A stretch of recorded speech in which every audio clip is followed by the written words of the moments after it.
G20 पर budget से 300% ज्यादा खर्च। दिल्ली में G20 समिट का आयोजन सफलतापूर्वक हुआ, जिसमें तमाम देशों के राष्ट्राध्यक्ष भाग लेने आए।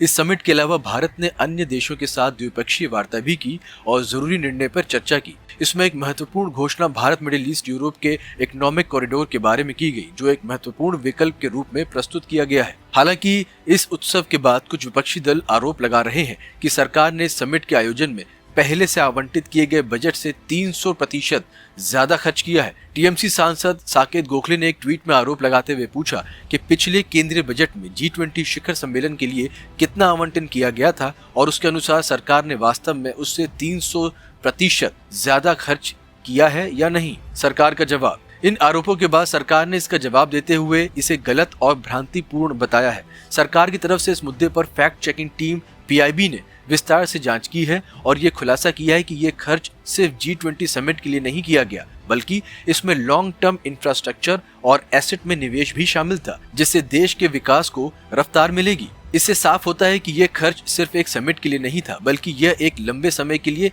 निवेश का हिस्सा था, जिससे कि देश की अर्थव्यवस्था और स्थिरता को विकास की दिशा में आगे बढ़ाया जा सके। सरकार ने जवाब में कहा, आरोप लगाने वाले दल बजट के खर्च को गंभीरता से देखें ताकि उनके आरोपों में असलियत और संवैधानिक दिशा स्पष्ट हो सके।